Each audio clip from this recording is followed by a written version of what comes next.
1961년 9월 19일 미국 뉴햄프셔주의 가을밤은 맑고 쌀쌀했습니다. 우편 집배원 바니엘과 사회복지사 베티일 부부는 캐나다 몬트리올로 늦은 휴가를 다녀오는 길이었죠. 바니와 베티는 평소처럼 즐거운 대화를 나누며 430km가 넘는 긴 거리를 운전하고 있었습니다. 하지만 이 평범했던 귀갓길이 인류 역사상 가장 불가사의한 미스터리 중 하나로 기록될 바니와 베티일 납치 사건의 시작점이 될 줄은 그 누구도 예상하지 못했습니다. 늦은 밤 화이트 산맥의 구불구불한 국도를 달리던 부부의 눈에 섬뜩한 푸른빛이 번쩍이며 들어왔습니다. 처음에는 상업용 비행기라고 생각했습니다. 하지만 빛은 일반적인 비행기와는 달랐습니다. 점점 더 크고 밝아지더니 믿을 수 없을 정도로 빠른 속도로 부부의 차를 쫓아오기 시작한 겁니다.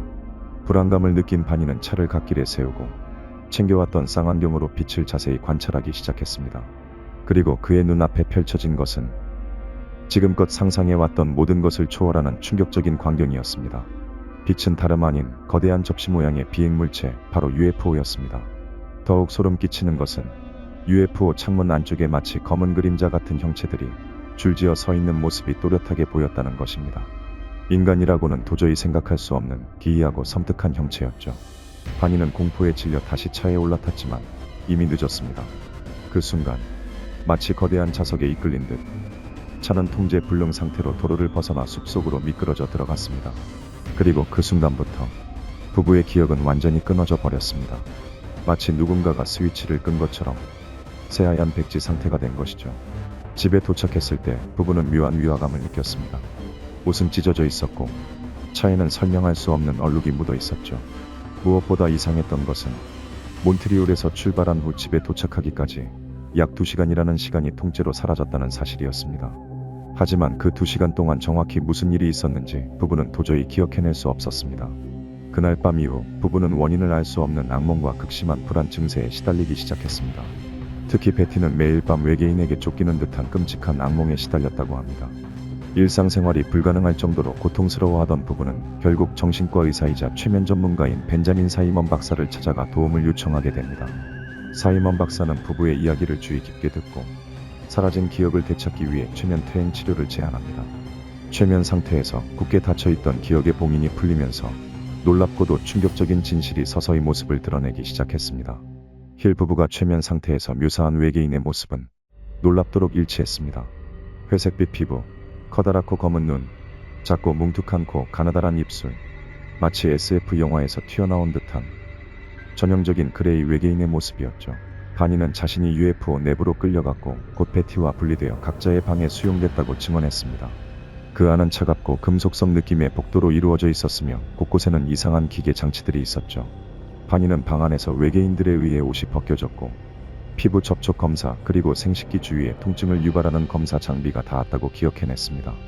외계인들은 입을 움직이지 않고 마치 마음속으로 말하듯 텔레파시처럼 의사소통을 했다고 설명했죠. 반면 베티는 자신의 배에 뾰족한 바늘이 찔리며 극심한 고통을 느꼈다고 말했습니다. 그녀가 고통을 호소하자 외계인 중 하나가 다가와 손짓을 하더니 고통증이 사라졌다고 합니다. 외계인은 이 검사가 임신 검사라고 설명했습니다. 베티는 자신을 검사하던 외계인 리더에게 질문했습니다. 당신들은 어디서 왔나요? 그러자 외계인은 베티에게 3차원 형태의 입체적인 별자리 지도를 보여줬습니다. 그 지도에는 선으로 연결된 여러 개의 별들이 있었고 2개의 큰 별에서 여러 작은 별들로 선이 뻗어 있었습니다. 베티가 이 별들이 무엇이냐고 묻자 외계인은 다음과 같은 식으로 대답했다고 합니다. 이 중 2개는 우리가 사는 별이고 다른 선들은 우리가 자주 가는 곳과 드물게 가는 곳이다. 이후 베티는 최면 치료 때 증언한 내용을 바탕으로 외계인이 자신에게 보여준 별자리를 상세하게 그렸습니다.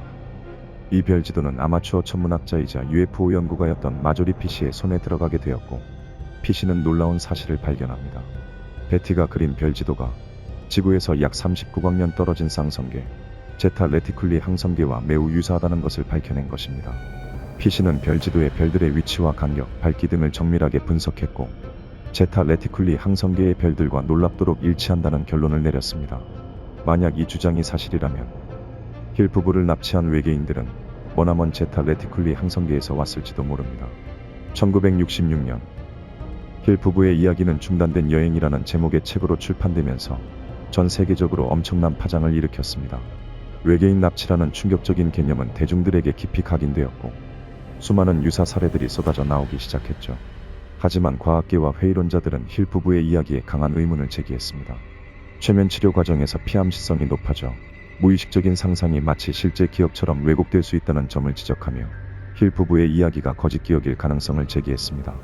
특히 별지도 분석에 대해서도 과학적인 검증이 부족하고 단순한 우연의 일치일 수 있다는 비판이 쏟아졌습니다.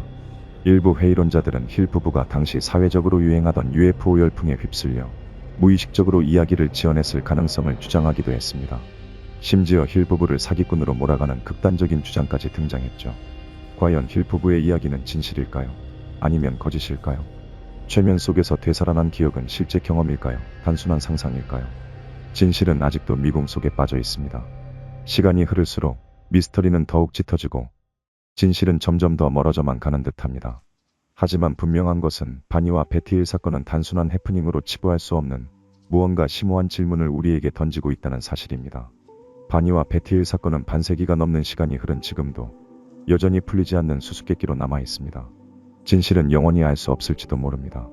하지만 이 사건은 우리에게 끊임없이 질문을 던집니다. 우리는 과연 우주에서 정말로 외톨이일까요? 저 광활한 밤하늘 너머에는 어떤 존재들이 살아가고 있을까요? 바니와 베티일 사건은 우리에게 무한한 상상력과 호기심을 자극하며 미지의 세계를 향한 탐구를 멈추지 않도록 영감을 불어넣습니다. 어쩌면 진실을 향한 우리의 끊임없는 질문과 탐구 자체가 이 미스터리가 우리에게 주는 가장 큰 의미일지도 모릅니다.